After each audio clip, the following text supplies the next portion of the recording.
Family and fellow soldiers, I'm the professor, and this is the moment of truth. When someone commits a crime and you are with them as a friend or an associate, that means you go on trial for the same crime too. That's the law, or at least it is where black people are concerned. But of course, we don't live under a system of law. We live under a system of white supremacist fiat. One of the murderers of George Floyd was put on federal trial, but he was allowed to take a plea deal because of course he was. The judge in this case didn't even pretend to be objective when it came to the sentencing phase. He went with the lowest sentence he thought he could get away with. 2.5 years.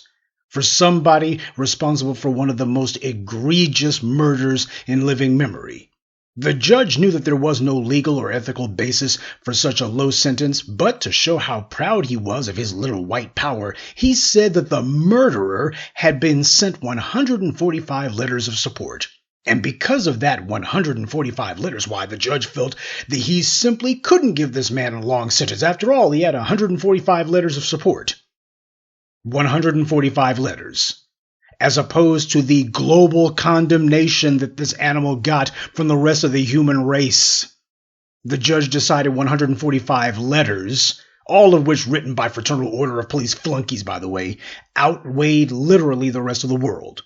Of course, the letters had nothing to do with anything. They were meaningless. The judge had already made up his pea-brained little mind from the very beginning. The handful of letters was nothing more than his way of saying, you see these few letters here, this matters more than the law and billions of people around the globe. That judge should be removed from the bench by any means possible. This is not a judge, this is a criminal. This is Joe Biden's administration, by the way, who allowed this. Biden's administration wanted to give this killer a plea deal because it would allow this to happen. This was the point that the Biden administration wanted to get to.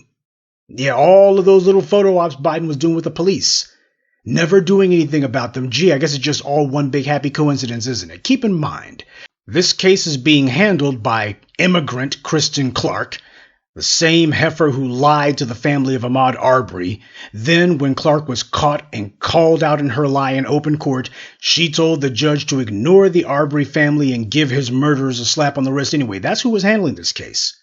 So the judge wasn't working alone on this little cover-up. Biden's Department of Justice could have easily gone to trial and gotten a conviction. But, as we saw with the murderers of Ahmaud Arbery, the problem isn't that Biden's DOJ is afraid that they won't win the case. The problem is exactly the opposite. They know that they'll win easily. And they do not want the dominant society's racial immunity from law to be having any more bricks taken away from that wall. Genetic immunity from law must be maintained at all costs. Because that's one of the primary tangible benefits of white primacy. Genetic immunity from law. They don't want people thinking that anti-black violence, particularly when committed by some white supremacists, can actually be punished. Oh no, they need the lie that, well, these crimes are so hard to prove and there's no way to be sure and the evidence isn't exactly there and the bar is just so high, don't you see? Lies and excuses and talking points, which they never bring up when the accused is black. Oh yeah, the genetic immunity from law, that is something that's been taking a hell of a lot of hits and they're trying to prop it back up again. And they know they have to do this quickly. They got to repair the damage or at least try to spackle it over as quickly as possible.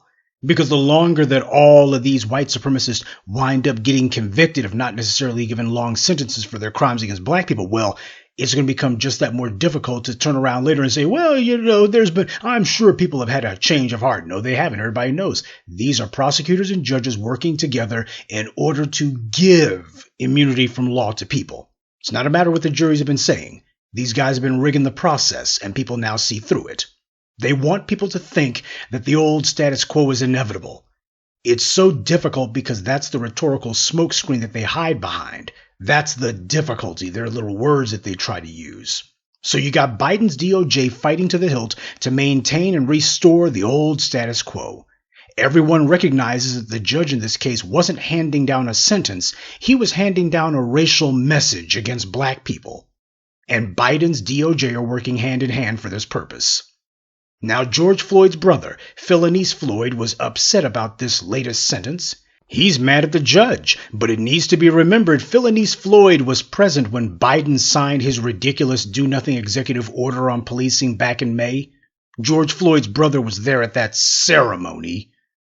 And Philanese Floyd allowed George Floyd's daughter to be used as a prop for Biden's photo op.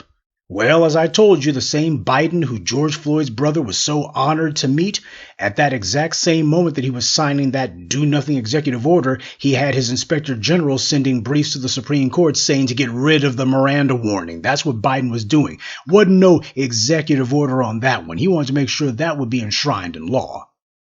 Floyd's brother is angry at the judge, but he needs to be angry at his buddy Biden, too. This is what was happening on Biden's watch. For all of you Biden supporters out there, go ahead and stick up for your boy. So we have corrupt judges giving what are acquittals from the bench, and Biden doesn't say boo about it. Biden doesn't oppose this. He doesn't object to this. He doesn't say the murder of George Floyd was a crime and everyone involved has to do the max. Biden doesn't say that there have to be harsher penalties specifically to punish the police. Nothing about mandatory sentencing guidelines. It's undeniably ignoring the law what this judge did, and it's illegal because there are individuals operating with open bias. That's what these judges are doing. But we all know why anti-black violence is a bipartisan issue, and why protecting the police at all costs is something that they have to do regardless. You can't have a system of oppression without some sort of organized state apparatus of violence to support it and enforce it.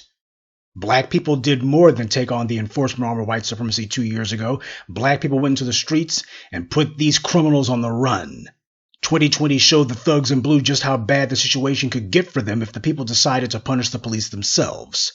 And so we see what the response is from the politicians and the courts.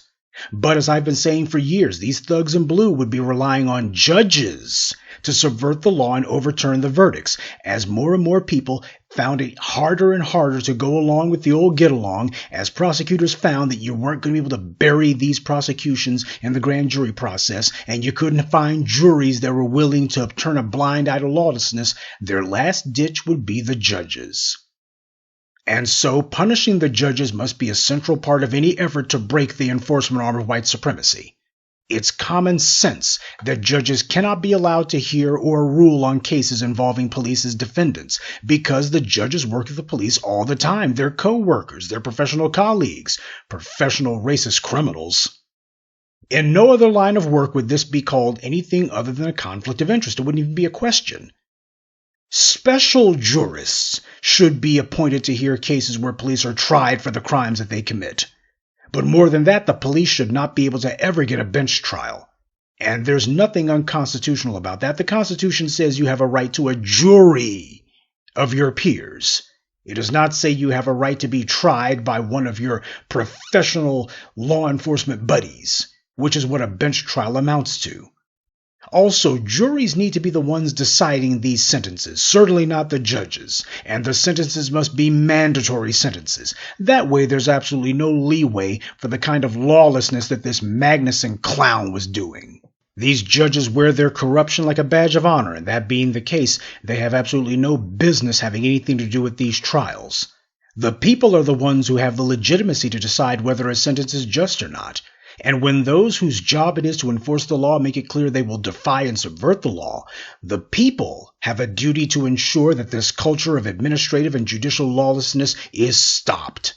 Because we've seen this over and over again. From the Van Dyke trial in Chicago to Dallas to the Kim Potter trial, the judges are making it clear to everyone that since they know that they can't stop the juries from convicting these criminals, instead they're going to be just throwing the verdicts out. And people are going to look at the judges and know, okay, we can convict this guy, but the judges are already deciding that they're not going to be handing down any substantive sentences. As long as this lawless behavior carries no penalties, why shouldn't the judges spit in the faces of the law and the public? These are not judges, these are criminals sitting on the bench. And they make themselves as guilty as the thugs with badges who carry out these crimes.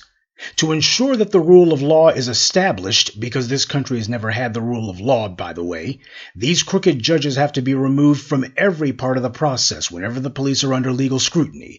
But we have to go beyond that. These judges must be held accountable by the people when they break the law. And when they throw out lawful verdicts, that is criminality. Conflict of interest is a crime. But the racist trash on the bench already know that, and that's the point. They know that they're at war with the law and with the people. They know what they're doing is illegal. What they're doing is they're waging a high-stakes bet that the very public who these racist and corrupt judges are attacking through these illegal rulings will simply sit back and continue to be targets.